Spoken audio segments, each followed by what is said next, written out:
همینجا میشین. اجازه هست؟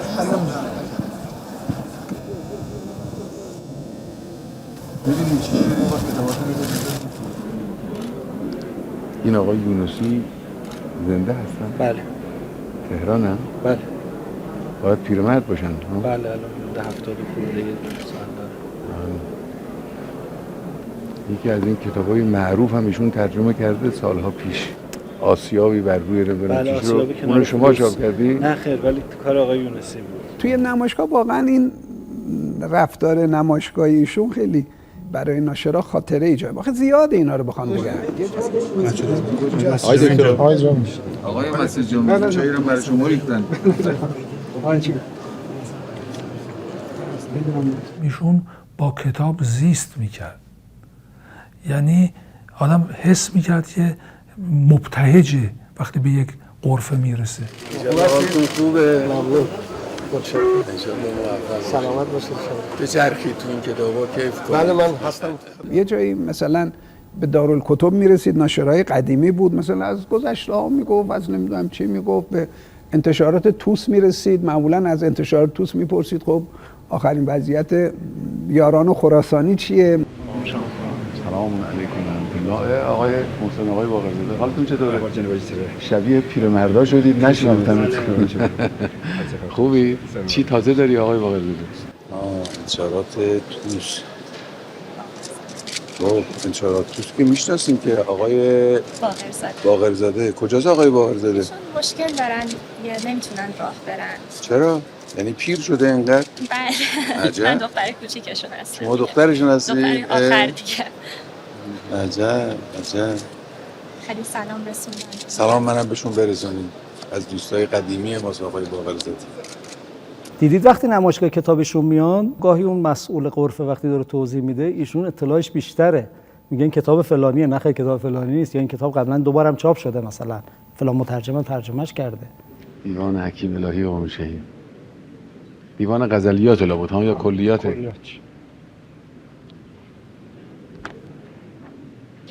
نه این کلیات نیست. این همون دیوان غزلیات و از این قبیل هاست. چون کلیات نغمه حسینی و نغمه عشاق و نغمه حسینی رو مرحوم آقای الهی به مناسبت همین آقای حسین گفته. برای اولین بار مجموعه رباعیات 10 تا شاعر به صورت کامل و توی یک کتاب به اسم گنج رباعی آماده کردیم. و سعید ابوالخیر، این از سعید الف لام سعید رو از کجا آوردید؟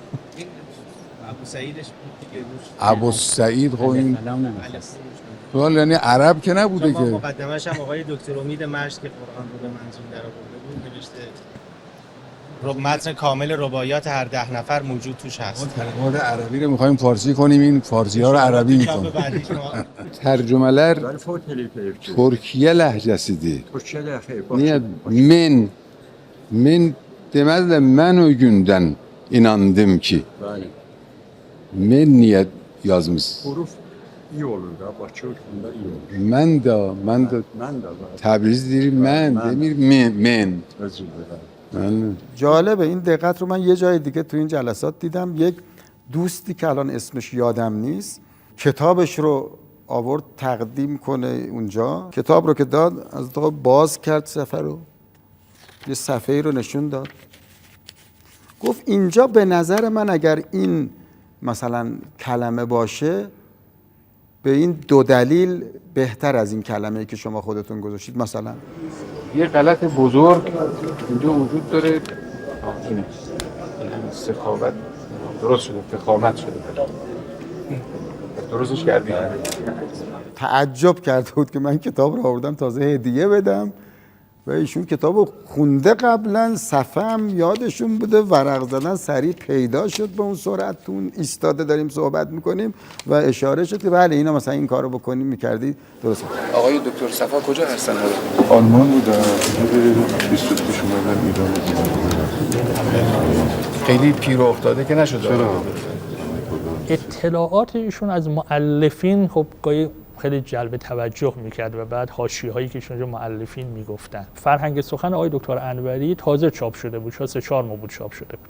شروع کردن آقا از این کتاب تعریف کردن و نسبت به دکتر انوری ایشون به جهت همین کار علمی که کرده محبت داره. آقای انوری چطور وضعش؟ والا الحمدلله مشغولن. آقای انوری ترکه؟ بله ترکن، بله ترکن. انوری ترک. واقعا با غیرت و همیت ترکی واقعا این کار وگرنه این کار ما به سامان یه نمیرسه. حرفی گفتم بهترین آثار در اهمیت زبان فارسی رو ترک‌های ما نوشتن. اینم یکی از اونهاست. بله. ولی ناشرین با سابقه رو خیلی خوب میشناختن، رگ و پی اونها رو دنبال میکردن. شما پسر این ناشر هستید؟ بله. اسمتون چی بود؟ ما عطایی هستیم. آقای عطایی. شما همون انتشارات عطایی معروف هستید ها؟ آقای عطایی پدر شما؟ نه پدر بزرگم الان 90 سالشونه، هنوز دارن نه حیات. پدرم دیگه کارشون به مرگ کرد. بله دیگه توی شعبات بود. بله ناصر خسرو. بله. احوالتون چطوره آقا؟ شما آقا مرتضی هستید؟ مرتضی هستم. ان شاءالله حالتون خوبه. سر صورت سفید کردید آقا مرتضی تو این کار خون. الحمدلله. لطف خداوند. آقازاده هاتون هم مشغولن تو این کار؟ بله هر دو هستن. این انتشارات رو مرحوم حسن آقا رو انداخت. به همت ایشون. نه اون این کاره بود دیگه. کار بلد کتاب و این چیزا بود حسن آقا. خدا رحمتش کنه. حال شما خوبه؟ عرض ادب و احترام دارم خدمتتون. احوالتون چطوره؟ دستخوش شما. کوچیک شما. چی چاپ میکنید آقا؟ خوب هستی شما؟ با اجازهتون من نوید دکتر احمد هستم، احمد مهدوی، فرزند فریده مهدوی. من مادرم از آرزوهاشون شما رو از نزدیک زیارت کنیم. کجا؟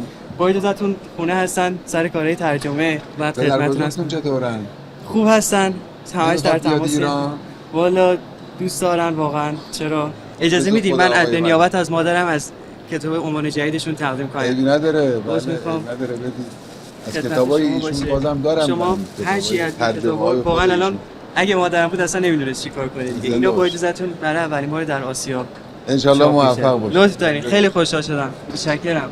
مادر ایشونه که از اون آدمای پرکارش هستید. بله. سرکار خانم مهدوی راد هست. فریده خانم؟ بله. احوالتون چطوره؟ آقاتون چطوره؟ خبر ازشون دارید؟ تماس دارید؟ بله خیلی خدمت شما سلام رسوندم. خیلی عرض ادب و احترام و اخلاص ان شاء الله موفق. همسرتون چطوره؟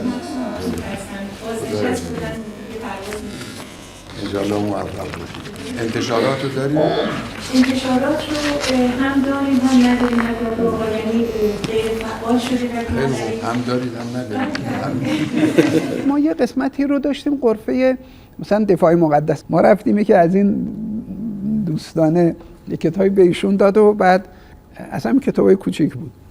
بعد ایشون هم گرفت و بعد طبق معمولشون پولشو در آورد. گفت چقدر قیمتش؟ مثلا گفت مثلا 50 تومن. 50 تومانی در آورد و 10 تومن هم باشه کفایت. نه من قیمتشو میدم. هدیه بسم الله. سلام. خیلی خوب.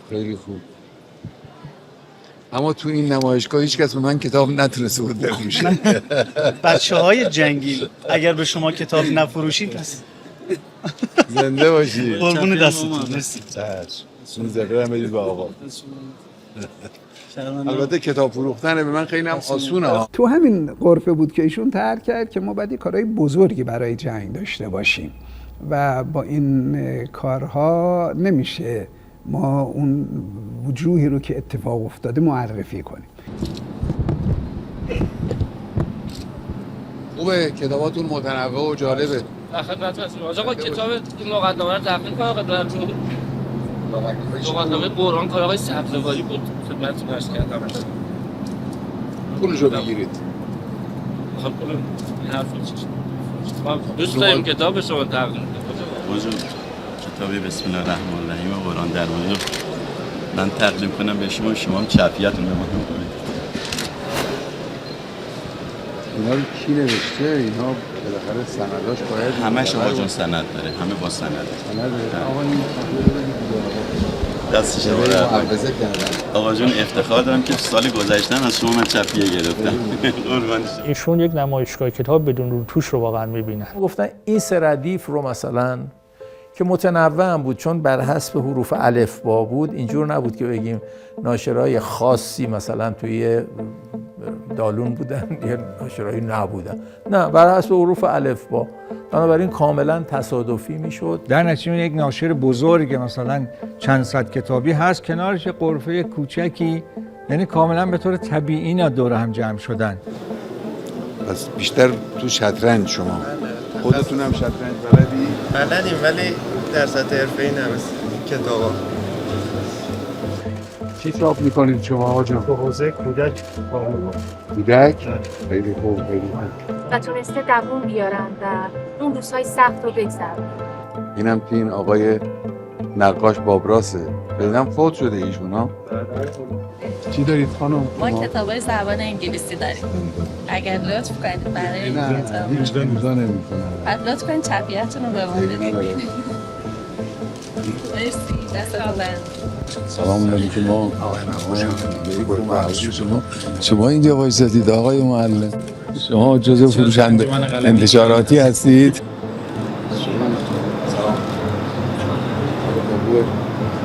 شما چی دارید آقا جون؟ موسیقی هستیم. فقط موسیقی؟ خب اون وقت چیز تازه، تألیف تازه‌ای در موسیقی دارید؟ در عنوان تألیف امسال نشیم. در عنوان تألیف 82 و 83. خیلی شما موسیقی بلدی؟ تا حدود. سازم میزنیم؟ نه ها؟ بله، تئوریک بلدم، ساز بلدم. آقا فهرست کارهایی که ما منتشر کردیم. فهرست فایده نداره. فهرست آدم تو خونه هم میبینه.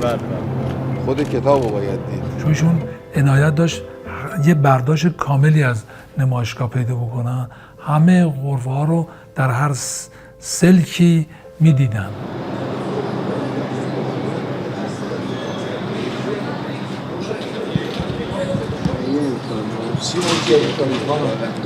کتابای آقای باقی، یه سری کتابای آقای منتظری. مثلا آقای منتظری رو برد. خیلی خوب. مرحوم چشم آذر، بله، کتابشون رو سال 94 بله چاپ کردیم. چی هست این کتابش؟ گفتگو، زندگی نامشون، در واقع خاطرات شفاهی که نقل کردن. کجایی بود آقای چشم آذر؟ اصالتا مال اردبیل بودن. ترک. بله بله. عجب. یکی از تکرار ناپذیران عرصه موسیقی ما بودن. عجب. خب.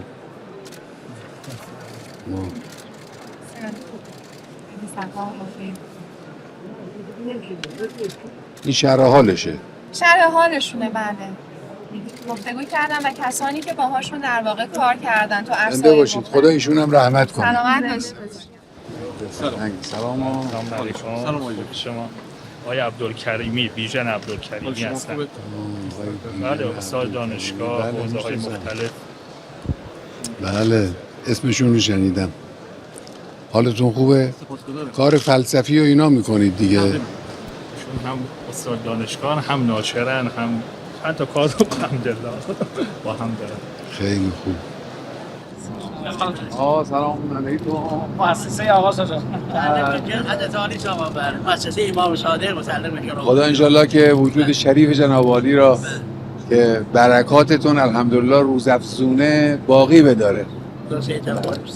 برکات شما را همچنان نازل و جاری بداره.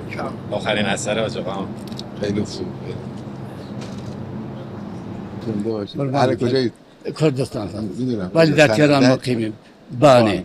اون لب مرز بله. ولی اینجا غرفه داریم، در خدمت سرورا هستیم. دعاگو هستیم قربان. ان شاءالله موفق باشید. اینم زنده باشید. تحفه ناقابلی که دستتون درد نکنه. جنابتون تقدیم میکنم. خیلی ممنون. مرکز ذوق کردستان. تشکر میکنم. ذوق و ادبیات و وقتی که صدای کرد از تهران بره بیرون. تاج فرمودی نه از خارج بیاد به داخل ایران. آقای حجار بله فوت کردن. بله چند سال فوت کردن. میگه قانون بو علی سینا رو ترجمه کرد. قانون بو علی رو به قدری خوب ترجمه کرده که انسان وقتی میخونه لذت میبره. یه مطلب دیگه‌ش هم این است که مطلع بشن از این که ناشرها خودشون تحلیلشون از وضع نشر چیه. مثل اینکه روانشناسی خیلی فروش داره ها. اینطوره بظاهر. بله میبینم همه اکثرا روانشناسی دارن کار کتاب اینها پسری که مشتریش کودکان هستن. بله فروشش خرد چطوره؟ سالا بود. اینا پرفروش ها و خوب ها بودن. سلام نشنه مال شماست؟ میبینم گاهی کتاباتون رو. داشتون چطور؟ خوبه بد نیست مجموعه و بخشا بیشتره تو حوزه علوم انسانی ما فروشمون بیشتر فلسفه اقتصاد و جامعه شناسی و همینطور ادبیات غربی قرن 19 امکان مجوز هم داشته باشه دیگه. بله چطور در قرن 20 مجوز نداره؟ و خیلی سخت‌تره مثلا حوزه ادبیات سختگیری خیلی زیاده چون که ادبیات قرن 19 خیلی ادبیات پاکیزه و شسته رفته‌ایه امکان مجوزش بیشتره ولی حوزه ادبیات الان خیلی سخت مجوز میده. مثلا قرن 20 چه چیزی مثلا مشکل پیدا میکنه؟ خیلی حساسیت زیاده روی الفاظ دیگه غیر مجاز شد این الفاظ و مثلا مناسبات جنسی که در مثلا در تجاوز به حساب میاد و مثلا ضد مرده داره. بله برای اینکه میخوان بدونن که خب الان چه اتفاقی داره میفته. حالا شمارگان و اینا رو میشه با آمار خدمتشون گزارش کرد اما شما میخوان تلقی شخص رو. نامه نوشتم به شما شماره نامتون اینجاست ولی ارجاع کردیم هیچ جواب ندادن. آخه یعنی چه؟ من تو پیش آقای حمیدزاده هم رفتم گفتم آقا ببین کاغذ نمیدیم کتاب نمیخریم مجوز نمیدیم بس برای چی اینجا جمع شدین ببندین برین خونه هاتون بشینین دیگه والله به خدا. این هم که جوابی ننویسن جوابی است. خود اینم یه جوابه. والله به خدا من موندم. یه مشکلاتی هم ما داریم در نشر خواهشمندیم که یه مقدار با دستور شما همینجوری که توجه دارید واقعا تو این قسمت نشر کی دستور بدن آقا؟ وزارت ارشاد ما وزیر محترم ارشاد سلام کمک کنید در حضور وزیر فرهنگ هم هستن اینجا که واقعا پذیرش انتقاد و توان انتقاد مردم پیدا بکنه چون واقعا هر سیستمی که تحمل انتقاد نداشته باشه واقعا خب تاریخ آدم وقتی میکنه واقعا به شکست میره. ما خیلی دوست داریم که به هر حال این انقلابی که مثلا من عموم شهید شده اینا به هر حال به ثمر ما دعا کنیم که خدا به ما توفیق بده شما که خیلی هم طاقت انتقاد پیدا کنیم هم انتقادها رو بفهمیم درست. این مقدارم دعای شما رو میکنم. توکلی انشاءالله موفق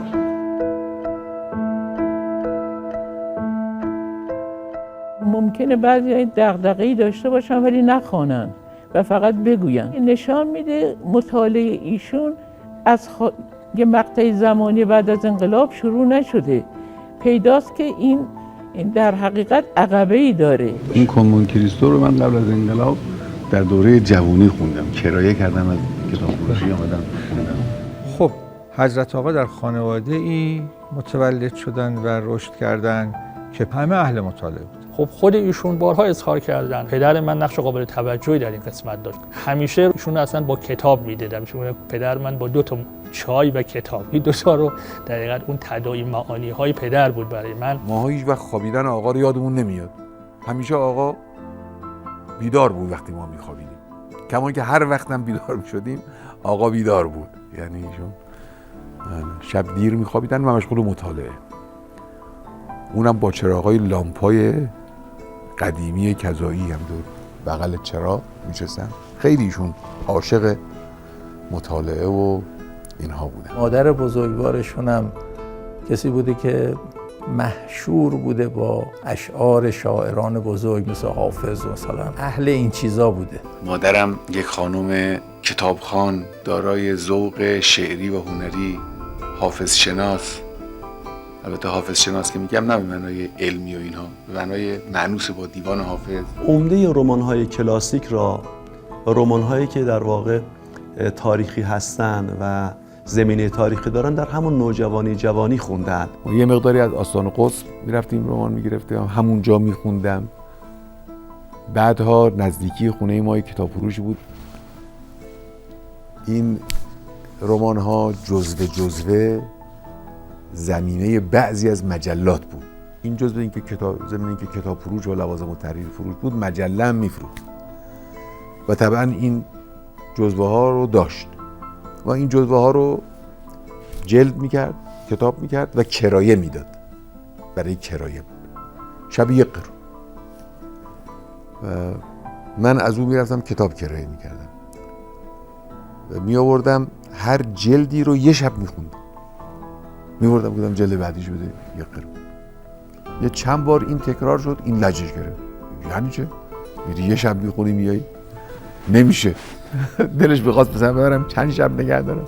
خب سر میزده ایشون به محافل ادبی، انجمن‌های مختلف ادبی رو آمد و شد داشته. تو همین مسیر این آمد و شدها با افراد سرشناس صاحب عنوان مثلا مثل مرحوم امیری فیروزکویی با اخوان، با مرحوم یوسفی هم که از قله‌های ادبی و تحقیق در کشور بود و خیلی‌ها شاگردی او رو کردن از بزرگان موجود. ایشون نشست و برخاستی داشتن. در مشهد ایشون خب منظری که داشتن افراد می اومدن منظر ایشون و حضور پیدا می‌کردن. خب جلسات ساده و راحتی بود. خب جلسه گاهی صحبت می‌شد، گاهی یک بارگی به هر دلیلی جلسه ساکت می‌شد. همونجا یک کتابی بود آقا باز می‌کردن، تو هم 5 دقیقه شروع می‌کردن مطالعه کردن.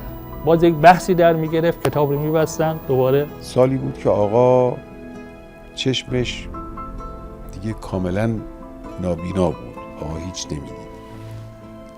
من منزل آقا که می‌آمدم برای آقا کتاب می‌خوندم. گاهی اوقات 4 ساعت 5 ساعت برای آقا کتاب می‌خوندم. سرم هم تو گیج می‌خورد.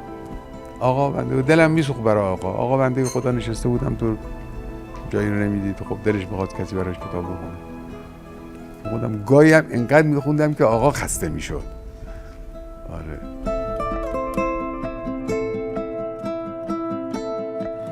خب شما بگید از ایران شهر بگید. سال 56 بود. خدمت شما که می‌خواستیم برسیم، خب گفتن خیلی تحت نظر هست منظری بیتی که شما تشریف دارید و یک آقای روحانی بودن که قلات لباس بلوچی تنشون بود، اومدن دنبال ما با یک به هر حال عملیاتی ما رو به اون خونه رسوندن و بعد خدمت شما بودیم. چیزی که یادمه اون موقع شما کتاب دون آرام دستتون بود میخوندید و توصیه به خوندنش داشتید. من دون آرام خونده بودم اون وقت. سال 56 دون آرام خونده بودم. اون وقت من بینوایان رو برای من یه نفری آورده بود. البته بینوایان هم قبلا دیده بودم، خونده بودم، داشتم مجددا میخوندم. اولی که وارد ایران شهر شدم همون 2-3 روز اول این کتابخونه رو پیدا کردم. کتابخونه هم نزدیک بود به اون منزلی که ما اول بار بودیم، همونجا بود، همون نزدیک چیز بود. میرفتم کتابخونه، تقریبا شاید هر روز میرفتم. یادم این کتاب ماکس وبر رو اونجا من خوندم و نگاه کردم و اینها، یادداشتایی برداشتم همون وقت. مشهد سال 57 تو 23 آذر یک حمله به بیمارستان امام رضا شد که از بیمارستان‌های معروف مشهد و قدیمی مشهد، که به اعتبار اون حمله‌ای که عوامل رژیم پهلوی داشتن، خب آقا و علمای مشهد رفتن اونجا تحصن کردن. 14 روز تحصن اونجا بود، توی فضایی که بالاخره فضای تحصن، فضای مبارزه است. نمیدونم گفته میشد تنها یا جزء تنها کسایی که از این علما کتاب دستش بود که حالا اگر بالاخره سخنرانی نبود، کسی نبود، جلسه مبارزه نبود، سریع کتاب رو باز می‌کرد، چون با خودش کتاب رو تو اون تحصن 14 روزه آورده بود. یه وقتی یادم خود آیت الله خامنه‌ای یک خاطره تو این زمینه برام نقل کردن. ایشون میگفتن یه خاطره دارم همون زمانی که تو روحانیون در دانشگاه تحصن کرده بودن، روز خسته شده بودیم و راه افتادیم تو همین خیابون دانشگاه که قدی درختم داره و قدم میزدیم. گفت من و آقای مطهری بودیم و آقای هاشمی رفسنجانی. گفت بین من و آقای مطهری سر بحث شعر و اینها گفتگو شد. حالا من میگفتم، ایشون جواب میدادن، همینطور بحث میکردیم یا در ادبیات شعری طولانی شد این بحث. ایشون میگفتن که آقای هاشمی خیلی اهل شعر و اینا نبود و این زمین ها کار نمیده. چون حوصله‌ش رو سر رفت، گفت حالا چه وقتی یه حرفاست. آقای مطهری و ایشون از این جهت در واقع اهل امور فرهنگی شعری و اینا بودن و توجه داشتن.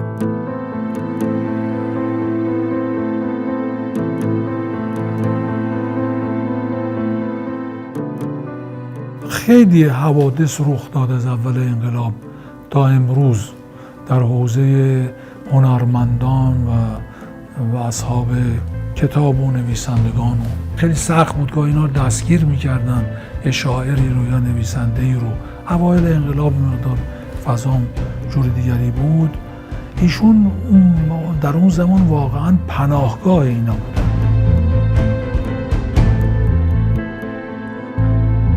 آقا اصولاً از اول انقلاب یه دغدغه‌ای داشتند که این آدمای معروف، فاضل، معتبر که اهل علم بودن، نویسنده بودن، محقق بودن، اینا کجان؟ من حالا اسم نمیبرم. یه دفعه من در ارتباط با کانون خدمتشون بودن، از من سوال کردن آقای چینی فروشان، آقای فلانی هنوز در کانون هست؟ ایشون یه نویسنده بود، از قبل از انقلاب بود و کتاب می‌نوشت و مسئولیتی هم در کانون داشت. گفتم که حضرت آقا واقعا نه، ایشون در کانون من نگرشون داشتم. گفتن من اتفاقا میخواستم بهت بگم این کارو بکن.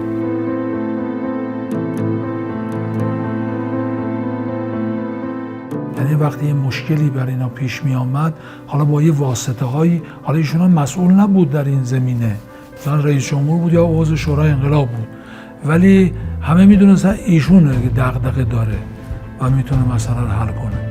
غالبا هم ایشون پادرمیونی میکرد و اینا رو حل میکرد. بعد از انقلاب، حالا یعنی در کوران در واقع پیروزی انقلاب اسلامی، ایشون با بعضی از این شاعران و برجستگان ادب و هنر تماس میگرفتن، ملاقات داشتن که یکیش خب مرحوم اخوان بود، یکیش هم مرحوم آقای استاد اوستا بوده. این زمانی بوده که به تعبیر خودشون فرصت برای سرخاراندن میگفت نداشتیم. میدونم شما یادتون میاد من اولین باری که خدمت شما رسیدم داستان زلیل چشمای تو رو شما ملاحظه فرمودید. شما این داستان رو پسندیده بودید، 2 روز بعد زنگ زدید که من اومدم در ریاست جمهوری، اوایل دور ریاست جمهوری خدمت شما. حالا شما اشاره کردید، من البته اون وقت یک کار از شما خواستم تا الان هم شما انجام ندادید. یادتون اشکال شما این حافظتون خیلی خوبه. آقا از اول انقلاب به امثال بنده همیشه میفرمودن که دکتر فلان کجاست؟ خبر دارید شما؟ میدونید الان وضع زندگیش چطوره؟ میگفتم بله مثلا، یا نه. بعد میگفتن یه تحقیق بکن ببین وقت مشکلی نداشته باشه. حالا ممکن بود اون اصلا مرام آقا را اصلا نپسنده ها از نظر سیاسی، ولی آقا دغدغه اونم داشت که در حکومتی که دست ماست مبادا یک کسی فراموش بشه. 2 شخصیت ما داریم که خیلی نسبت به این مسائل حساس بودن. یکی از آیت الله خامنه‌ای بود، یکی هم مرحوم شهید بهشتی بودن. آقای مطهری هم در اون 80 روزی که بعد انقلاب زنده بود مانع خیلی از تندروی‌ها شد.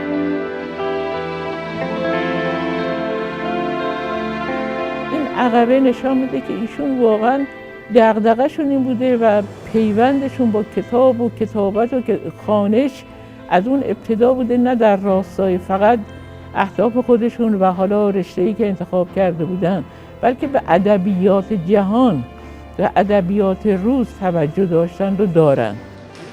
خانواده تیبور رو دوست داری؟ جان؟ خانواده تیبور رو. بله. ترجمه های نجفی.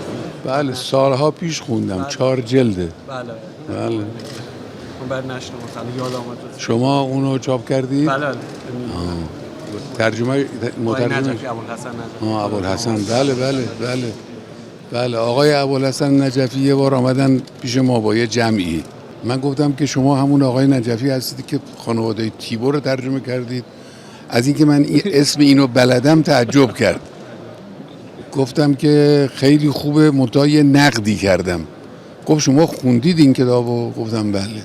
خیلی تعجب کرد، ولی خب خوندم دیگه. بله. یه نشر بود به اسم نشر پرواز. بعد اونجا ایشون گفت که من طلبه جوانی بودم و میخواستم آقای احمد آرام ببینم. احمد آرام خب به نوعی پدر ترجمه است دیگه. اینم مرحوم محیط و اینم آقای چیزه آرام و احمد آرام و بعد ایشون اونجا گفتن آره من اولین بار طلبه جوانی بودم و آمدم و رفتم و بعد گفتم فرانکلین، رفتم ساختمان فرانکلین. یه بار اعضای فرهنگستان رفتیم خدمتشون، برای آقای محیط هم تو دفتر یه صندلی آوردن گذاشتن که آقای محیط اونجا بنشین. آقای احمد آرام هم بود.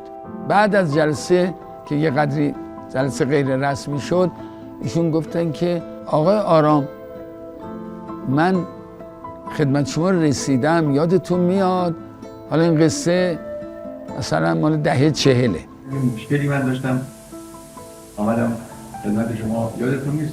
من یادم میاد دو تا طلبه آمدم. یه رفتم بعد مشکلی بوده که ترجمه می‌کردم، کلمه رو نفهمیدم. بگیرم از کی بودم؟ تهران بودم. به یاد ایشون افتادم.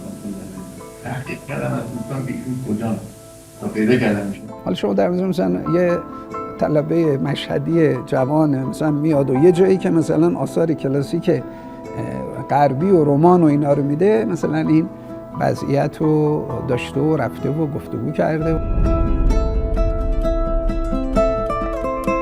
یه وقت من بهشون گفتم که من میخوام فلان ماجرای سیاسی اجتماعی رو که خودم شاهدش بودم بنویسم.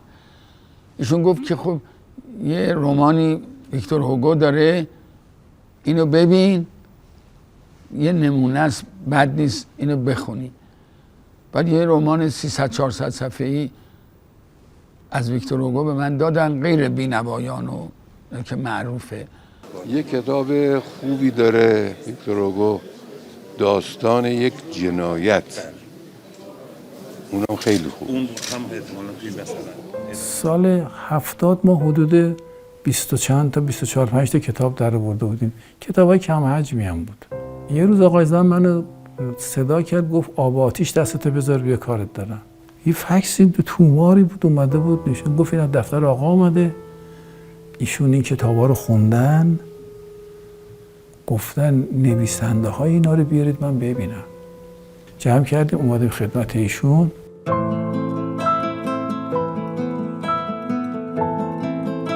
برادرها رو پس به نام معرفی کنیم، چون ما اسم خیلی از این برادرها رو پشتیم کتاب‌ها رو بودیم و می‌خونیم در دلش آدم که علاقه پیدا کنیم.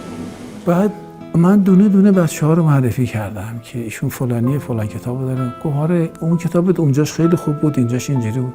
دونه به دونه تو حافظه‌شون داشتن و این پشتوانه بسیار غنی شد برای ادبیات جنگ که ما با خیلی راحت‌تر کار کنیم. انقلاب یکی از معجزاتش پرورش هنرمندها و روایتگران تاریخ انقلاب. خدا می‌کنیم که هرچی بیشتر دستتون گرمتر به طرف کارهای اساسی و خوب بره. ما یک کتاب تازه منتشر کرده بودیم که قرار گذاشتیم ما به 100 مسئول این مملکت بفرستیم. نشستیم 2 نفری 100 تا کتاب کردیم تو پاکت، آدرس چسب فرستادیم. حالا ما نشستیم چشون به در حوزه بود که آقا کسی بیاد نامه‌ای به ما بده. اومدن و نامه دادن به ما و 2 تا نامه برای ما اومد. این 2 عزیز اعلام وصول کرده بود دفترشون به ما که اینجوری. علل قاعده ما باید ناراحت می شدیم ولی خوشحال شدیم. گفتیم خب اون یه سر سوزن امیدی هم که ما به مسئولین داشتیم حالا دیگه نخواهیم داشت. خودمون ما یه جفت زانو وای میسیم و کار میکنیم. پشتوانه اصلی آقا بود که حمایت کردن و تا الان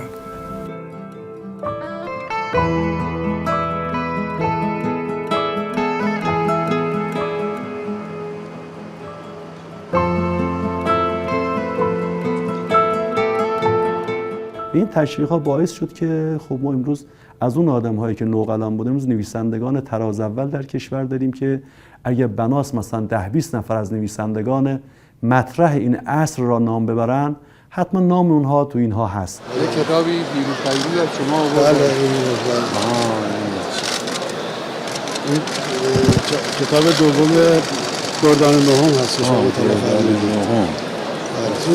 دایره المعارفه‌ای هست که بنیاد جلد سومش هم اخیراً آماده شده. این آقای بهزاد کجاست؟ آقای بهزاد هم حالشون خوبه، سلام میرسیم. همیشه آرزوشون اینه که انشاءالله خدمت شما برسیم. آرزو نداره.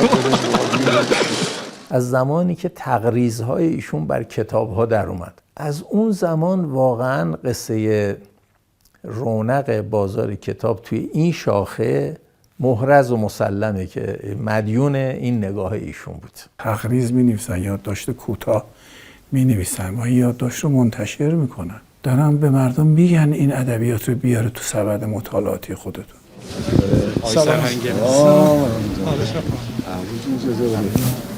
ما کارهایی که از برکات فعالیت شماست و همینطور به تدریج میبینیم.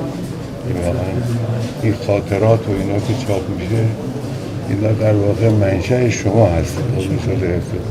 من از آقا یک کتاب گرفتم، یعنی ایشون به من گفتن این کتاب رو شما بخون. این کتاب جنگ سرد فرهنگی بود. اینجا ابعادی رو شناسایی کرده که اینا عملیات جریانسازی فرهنگی CIA توی کشور هاست. وقتی رفتم مطالعه کردم احساس کردم که بله، این نگرانی هایی که ایشون در باب قصه هجوم فرهنگی داره، این نگرانی ها بیجا نیست، برای اینکه این خود اون طرفی ها این رو لو دادن، گفتن چه خبره، چه اتفاقایی داره میفته. معمولا سیاستمدارا خیلی کاری به فرهنگ و کتاب و این چیزا کمتر دارن، نه اینکه هیچ ندارن، بیشتر بولتن بخونن تو زندگی سیاسیشون تا کتاب و اینا. ولی خب رجال انقلابی در ایران یه قدری متفاوت بودن در کل. نگاه یه اتهامی که انقلابیون کلا چپ و راست و میانه، انقلابیون سال 57 اینه که کتابخون بودن. شاید مثلا بعضی از رجال انقلابی ما تو یه شاخه‌ای خیلی عمیق میشدن و بودن و هستن، ولی ایشون تنوع داره کارش. در شاخه‌های متنوع علوم اسلامی ایشون خب کتاب خوندن. این بازچاپ کتاب نقص هستش.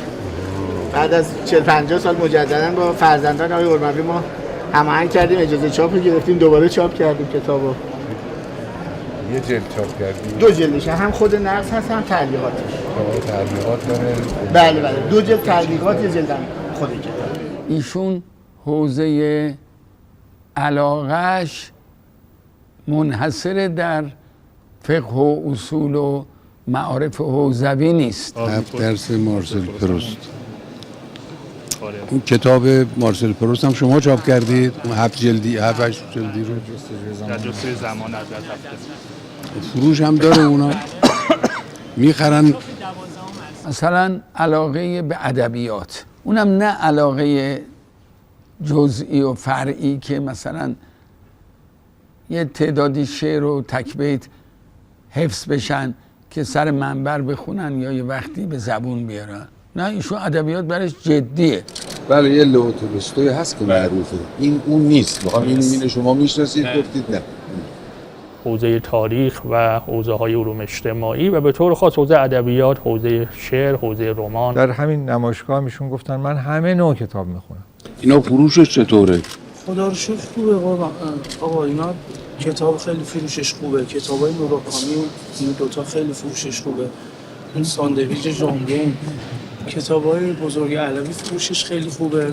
کتابای علی محمد افغانی. از بزرگ علوی چی چاپ کردید؟ همون کارهای قبلی مکرر چاپ شده.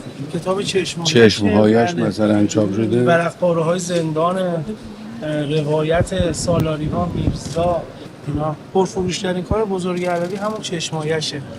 خیلی چاپ شده. الان ما اینا چاپ 25مه. توی قطع شومیزه، قطع پالتویش هم الان چاپ 3مه. یه سایز جلدسازی جلد سخته. 50 سال پیش شاید خوندم می‌کردم. اینم خیلی پرفروشه این کتاب. بله این که معروفه دیگه. یعنی کاملا ایشون میدونه شاملوکی چه شعرهایی گفته، اون شعرها رو خونده ایشون، ممکن بعضی‌هاش هم حفظ داشته باشه. مثلا شاعری مثل فروغ برای آقای خامنه ای ناآشنا نیست. اون که شریعتیه، اون فریدون مشیریه، این طرفی فروغه، بالایی‌ها کیان؟ اون که صادق هدایت لابد، شاملو. کتابای اینا رو میفروشید؟ خیلی خوب. از هدایت چی چاپ شده تازه؟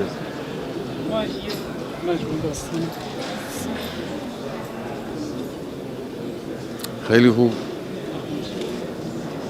کتابای زمان جوانی ماست. طبعا حضرت آقا همه کتابایی که خوندن و گاهی از اونها نام میبرن را ترویج نمیکنن و مورد تاییدشون نیست، بلکه کتابهایی که ایشون تایید کردن، کتابهایی که ایشون در واقع معرفی کردن مشخصن. چند موردی بود که ایشون وارد نقد هم شدن. یا کتابی راجع به صدام بود، بازجویی از صدام بود، که اشاره کردن که کتاب ظاهرش نقد صدامه اما تعریف پشت صحنه‌اش تعریف از صدام. مجموعاً صدام رو تعریف میکنه این مجموعاً. یادمه یه بار یه کتاب آخرین فرستاده رو به ایشون دادم، مال خودم بود، زندگی نامه داستانی رسول اکرم بود. خب ضمن اظهار لطفایی که نسبت به کل کتاب کردن گفتن که پس جنگای پیغمبر کو، چون اون دوره یادتون باشه میخواستن فقط یه چهره خیلی به اصطلاح رحمانی، خیلی لطیف از پیغمبر ارائه بدن. حالا طبق اون تصوری که دولت حاکم وقت داشت، گفتم والا انتشارات مدرسه که مال آموزش و پرورشه به ما سفارش داد، گفتن چون برای نوجوان هست جنگا رو نیارید. یه دفعه آقای خورده برافروخته شدن، گفت یعنی چه؟ نمیشه که پیغمبر رو تفکیک کرد. پیغمبر همه چیزش، پیغمبر جنگشون هم عین رحمته. بعد گفتم که خب ناشر اینجور خواست، گفتن شما اون قسمت‌های دیگه رو اضافه کنید، حالا به یه جای دیگه بدید چاپ بشه. یا یک کتابی بود که بالاخره حالا اون بنده خدا گفتش که ناشر و غرفه‌دار گفتش که من متاسفانه کتاب رو نمیخرم. شما گفتم چرا متاسفانه؟ خوبه که نمیخرم. خیلی رک و صریح ایشون وارد این داستان شد. از اینا میخرن ازتون؟ آره میخرم، بعد نیست. باورم میکنن؟ چرا باور میکنن دیگه، به خاطر اینکه سرگرم باشن. پوچه. ما این یکی راجع به شما ندارید. همه‌شو دارم. اینا ندارید. شما آخرین که گرفتید این بود، سفر 2 بود بهتون دادم. همون طبقه بندی که ایشون راجع به کتاب دارن، کتاب خوب داریم، کتاب خنثی داریم، کتاب مضر داریم، ایشون به این طبقه بندی در حقیقت معتقدن. و این که بالاخره کتاب مضر تولید نشود، توزیع نشود، خب نسبت به این بالاخره توجه داشتند و دارن. اگر فرض کنیم مثلا کتابی باشه که در او انواع و اقسام دروغ‌ها به شکل گمراه کننده‌ای هست، شما الان امکان ندارید که این دروغ‌ها رو پاسخ بدید، این باید جلوش گرفته بشه. البته نظرات غلط رو نباید جلوش گرفت. نظرات غلط فلسفی، اجتماعی، گوناگون اشکالی نداره، اونها بیاد داخل جامعه بشه، نقد بشه، این خوبه. بلا گرفتن جلو نظرات غلط فلسفی موجب میشه که کسانی خیال کنن که این نظرات درست، این عکس مطلوب اثر خواهد. نه، نظرات فلسفی، اجتماعی، سیاسی، نظرات اونایی که یک نظریه است، اون اشکال نداره. یعنی در باب نظریه پردازی به نظر من محدودیتی نباید وجود داشته باشه، بایستی بیشتر همت بشه برای نقد و ارزیابی و جدا کردن سر از مثلا. با وجود این که ایشون این حساسیت ها رو و این دغدغه ها رو دارن، اما هرگز حوزه دانایی رو تعطیل نکردن. الان همین دایره المعارف تاریخی که شما ملاحظه می‌کنید یه ایرادی به مجوزش گرفتن، گفتن که فنیقی‌ها از طریق پرورش خوک زندگیشون رو می‌گذروندن. به ما گفتن پرورش خوک رو باید حذف کنید. حالا فنیقی‌ها ربطی به دوران اسلام سلیقگیه. جان؟ کج سلیقگیه. اینجور گیر دادن ها کج سلیقگیه. مخصوصا تو حوزه کتاب خیلی بیشتر. یعنی گاهی خندهشون میگرفت که گاهی مثلا این ایرادا رو کارمندا میگیرن، ولی اینکه یلم باشه قبول ندارن. یعنی معتقدن باید با روش معقول این کار صورت بگیره. جدیدای امسالمون که خاطرات آقای محمدی گرگانی بوده یا کارهای جناستین هست، چیز برونته هستش، قارن برونته. بله این جینیر که سال‌هاست بله چاپ میشه. بله سال قبلا که تشریف آورده بودیم شالدی برونته. بله دیدم اینا رو. اولویت‌ها در دوره‌های مختلف ممکنه برای هر فردی تفاوت کنه. بنده البته نمیتوانم ادعا بکنم که اطلاع دارم اون دوران چه میخواندن، اما آثار رو که میتونم ببینم. یعنی وقتی میبینم که ایشون در مسجد کرامت و جاهای دیگه ایشون دارن راجع به طرح کلی اندیشه اسلامی صحبت میکنن، دارن تفسیر قرآن میگن، یا مثلا همون زمان صلح امام حسن رو ترجمه میکنن. کتاب صلح امام حسن شما رو هم ما در دست داریم. آقای اسدی مدیر اینجا اجازهشو گرفتید چون از نویسنده آقای اسدی از ارادتمندان شما در نشر آسیا هستن، از قبل از انقلاب از ارادتمندان شما بودن. اون آسیا چاپ می‌کرد. بله در همون دوران هم یه ترجمه از یکی از آثار جبران خلیل جبران کردن که البته منتشر نشده. من یکی از کتابای این جبران خلیل جبران رو در سال 39 40 یه قسمتش ترجمه کردم. 39 الانم دارم همون ورقایی که اون وقت ترجمه کردم رو دارم. دمعتون و ابتسامه، یعنی اشکی و لبخندی. لذا همه مطالعات، آشنایی با دنیای دیگران، با فرهنگ‌های دیگر، با تمدن‌های دیگر، همینا رو خب ایشون از کتاب دارن. مثلا یک نخست وزیر کشور میاد دیدن آقا، خب میبینه با یه شخصیتی روبروی که کشور او رو میشناسه، نویسنده های کشور او رو میشناسه. شوکران در سادگی سرخ. خیلی خیلی خوب، خیلی قشنگ. بله اسمم اسم قشنگی انتخاب کرده. یه خب نویسنده افغانیه، پیداست جوانم، یعنی پیرمرد نیست به هر حال. توی اون دوران همون اوایل رژیم‌های کمونیستی یه جوان دانشجویی، مثلا دانش آموزی، دانشجویی چیزی بوده. همه چی هست الحمدلله. افغانستان همه چی از جهات دین، ذوق، ادبیات، شعر. بله یه وقتی در ملاقات با آقای پوتین من نبودم ولی شنیدم که ایشون یه بحثی از آثار نویسندگانشون داشتن. ماجرای حمله ناپلئون به روسیه و شکست ناپلئون در این حمله، این هم تولستوی تو جنگ و صلح کاملا تشریح کرده، هم ویکتور هوگو تو بینوایان. روایت تولستوی یه روایت روسی است، یعنی به طور کامل یک افتخار آفرینی بر روس‌ها. حالا شکست خوردن، یعنی ناپلئون تا مسکو رفته، اما در عین حال اون چیزی که پیش میاد یک افتخار بزرگ برای روسیه و برای سرداران روسیه و برای مردم روسیه است. اما شما اونجا که نگاه کنید می‌بینید نه، ناپلئون شکست خورده اما در عین حال ذلیل نشده، پست نشده. حالا شما که نمی‌تونید بگید که ویکتور هوگو مثلا فرض کنید که یه آدم صادق یا مردم دوستی نبوده، که قطعا بوده، یه شخصیت برجسته است، اما مراقب حیثیت میهنش هست، مراقب حیثیت حتی ناپلئون هست. یه حرفی هست میگن رهبرای هر مملکتی یه ساعتی رو برای خودشون دارن و میرن دنبال تعلقات خودشون. رهبر ما یه ساعتایی که مال خودشه کتاب میخونه. ما خب رشتمون داستان بود ولی تقریبا همیشه ایشون کتاب‌هایی رو خونده بودن که ما نخونده بودیم یا گاهی حتی اسم کتاب هم به گوشمون نخورده بود. عقب موندم من از کتاب. اشتغالی که دارید همین الانشون جلوی. واقعا چیزای خیلی تازه‌ای هست که اینا رو من ندیده بودم. و این همیشه باعث شگفتی ما میشد که ایشون با این وقت پر و مشغله زیاد کی این کتاب ها رو میخونند. این که حالا میگید من وقت میکنم، من این کتاب ها رو عموماً پیش از خواب، یعنی هیچ من روز صرف وقت برای خوندن کتاب نمیکنم، چون انقدر کار و گرفتاری دارم که نمیرسم. در منزل خود من همه افراد خونه ما تقریباً، یعنی شاید بگم هیچ استثنا نداره، شب در حال مطالعه خوابشون میبره. بنده خودم چند جلد کتاب قطور رو در همین تهران چند سال قبل از این، البته قبل از انقلاب، چند روزی تهران بودم، من یک کتاب قطوری را که چند جلد قطور داره همه رو تو اتوبوس خوندم.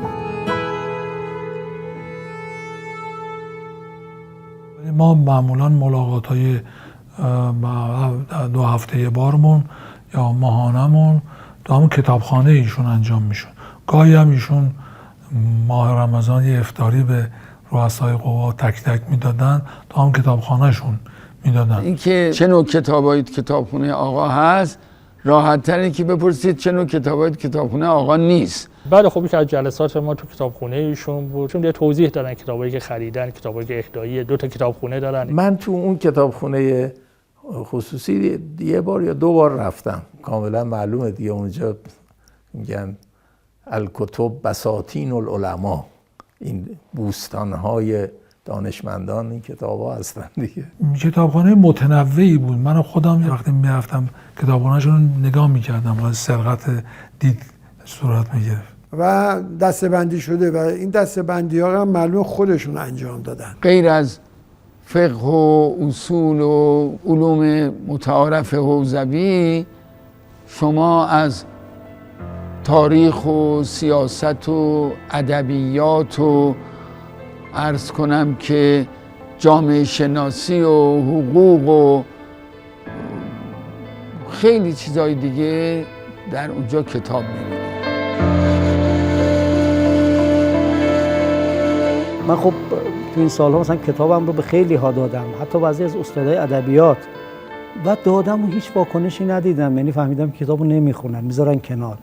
ولی این بچهای جوان مثلا وقتی میان دیدار کتاب شعرشون رو میدن، بعداً واکنشش میاد. حالا یکی از محسنات این رمان شما در نوشته های رمانی، اون کسایی که تبحر در کار نویسندگی رمان دارن، تبحرشون رو در بیان جزئیات حوادث حساس نشون میدن. مثلا حالا فرض بفرمایید 2 نفر، یه عاشق و یه معشوق هم که مثلا 30 سال همدیگه رو 20 سال ندیدن، حالا بعد از هیجان‌ها و فلان میخوان همدیگه رو ببینن. خب این خیلی لحظه حساسیه. تشریح این لحظه و جزئیات این لحظه جای هنرنمایی است.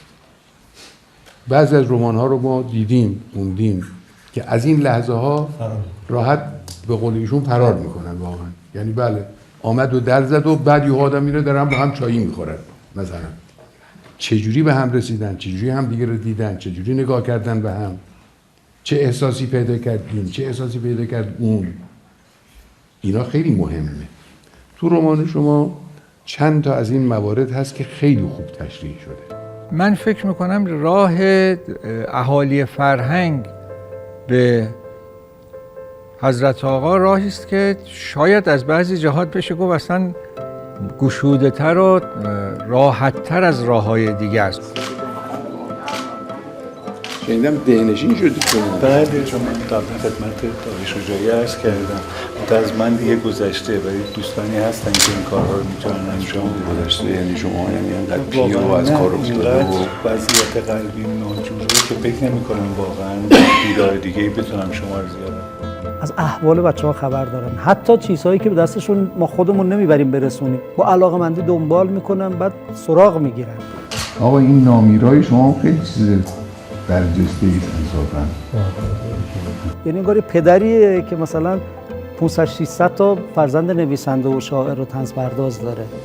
آقای عرفانپور هم مجموعه کتاباشون منتشر کردیم، کل مجموعه شمدانی هم جدید. این همش مال میلاده؟ بله، این کوچیکا ما نمیدونیم. دفترچه رو یه کسی میفرسته برای آقا و آقا نگاه میکنن، از روی شعرها میگن این شعرهای سایه است، با اینکه هیچی هم رو جلد نبوده. بعد مأمور کردن آقای مؤمنی رو میتونید ازشون هم بپرسید، آقای مؤمنی که آقای مؤمنی دفتر ببرید پیش سایه ببینید که مال ایشون هست، این مال ایشونه بهشون بدید. یه قراری گذاشتیم روز 6 تیر 1395. من به همراه جناب آقای فاضل نظری شاعر رفتیم خودشون اومدن در روا کردن. اول که دفترش امتحان خودشه. بعد نگاه کردن یه مقدار گفتن که خودش هم نیست، این همان هست و همان نیست. بعد گفتن که شعرهای من هستن ولی دستخطش از دستخط من بهتره. انگار اون کسی که پیدا کرده در واقع رونویسی کرده.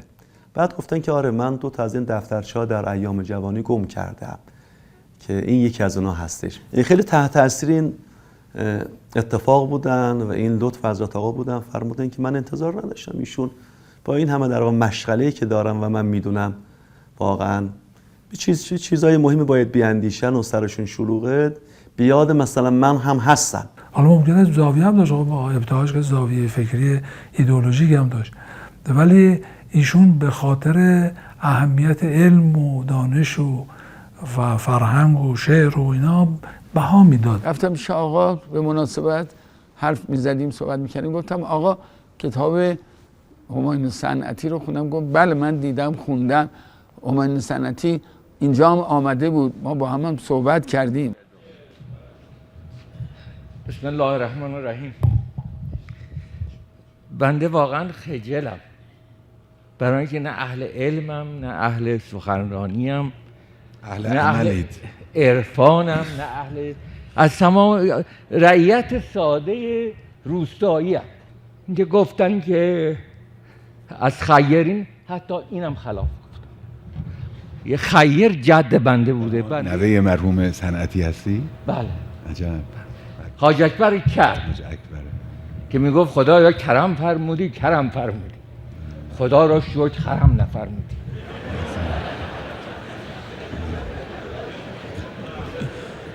آفرین. خدا رحمت کنه آذر یزدی. آقا دوست داشته و کتاب مثل قصه های خوب برای بچه های خوبش رو گفتن من این کتاب مخصوصا می‌خریدم که بچه ها بخونن. باید اشاره بکنم که یک عاشقی در میان ماست، عاشق کتاب و قلم که در عالم تنهایی خیش عالمی دارد. جناب آقای آذر یزدی با تنی بیمار از بیمارستان اومدن اینجا در محضر شما و لازم می‌دونیم که ازشون تشکر کنیم. نکته دوم در مورد آقای آذر یزدی است. من خودم رو از جهت رسیدگی به فرزندانم بخشی مدیون این مرد و کتاب این مرد میدانم. قصه های خوب برای بچه های خوب. من یک بار رفته بودم یزد، رفتم دیدن آقای آذر یزدی. بعد از این ملاقاتی بود که ایشون داشتن حرفا. آذر یزدی اصلا پرواز داشت میکرد، گفت کسی من اینجور تا به حال تحویل نگرفت بود. آقا گاهی به من مثلا میگن فلانی و یه شب برد بیار یه شام با هم بخوریم. مثلا مرحوم دکتر سید جعفر شهیدی، ما با آقای شهیدی میرفتیم خدمت آقا و گرده میکردیم. از کسانی که من میدانم که آقا رو در کتابخونه‌شون دیدار کردن، یکی آقای ایرج افشاره که بعد از فوت آقای افشار من متوجه شدم و تعجبم کردم که چطور قبلا با خبر نشده بودم. آقای افشار، آقا با نوشتهاش آشنا بوده. آقای ایرج افشار اصلا تو منظومه فکری و نگاه آقا نبودن، ولی میگن که باشون تماس بگیرید، بگید فلانی میگه من دوست دارم شما رو ببینم، شما علاقه‌ای دارید بیایید ببینیمت. او هم اظهار تمایل میکنه. بعد آقا تاکید میکنن به آقای محمدی، میگن خودت میری از اون نقطه‌ای که ایشون هم ماشین پیاده میشه خیلی با احترام باید بیاریشون. آقای محمدی میره و آقای افشار برمی‌داره و دیگه میاد یه سر میرن تو همون کتابخونه خدمت آقا.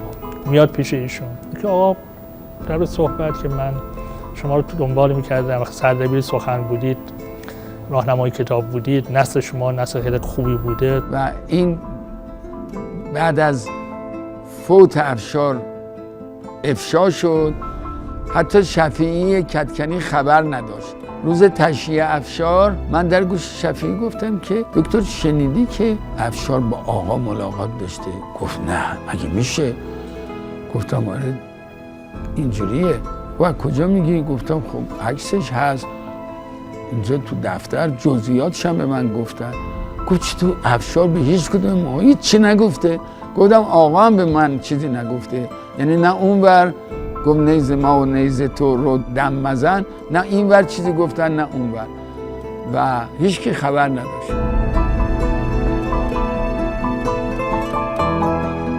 آدم حیرت میکنه از وسعت ارتباطات ایشون.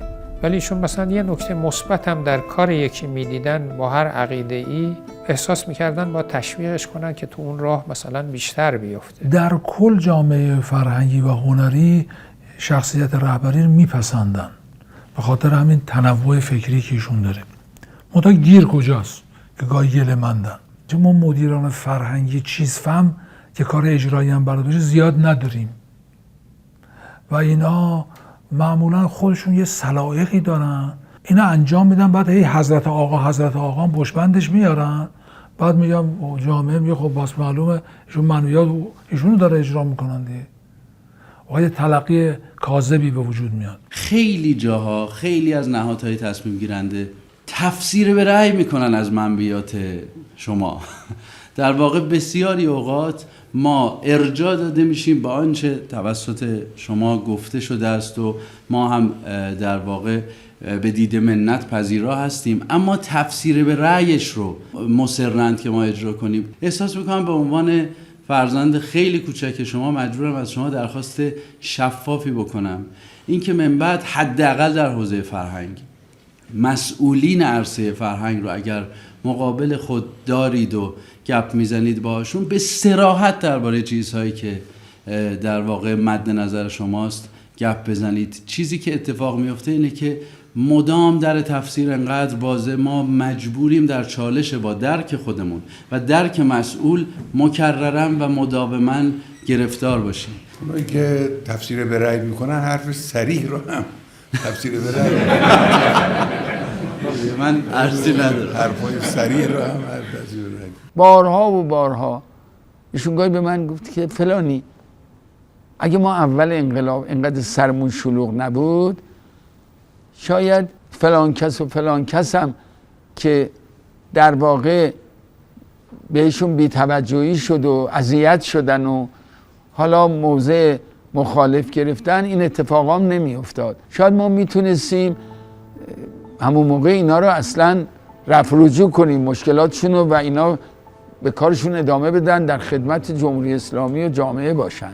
یه عده‌ای به نام آزاد اندیشی همه فضیلت ها رو، مرزهای فضیلت و حقیقت رو لگدکوب کردن. یه عده‌ام یا به صورت عکس العملی یا به خاطر مسائل دیگری که در ذهنشون بود چسبیدن به یک پایه هایی که باید بر روی اون پایه ها نوآوری میشد، نبایستی به اونچه که گفته شد اکتفا کرد و شد تحجر. یعنی تحجر در مقابل مرز شکنی، افراط در مقابل تفرید.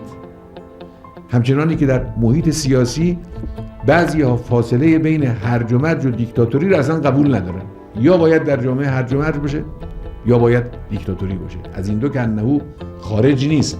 ما اون حد وسط را که حد درست هست، همون امر بین الامرین را، همون تعادل را باید اونو پیدا کنیم.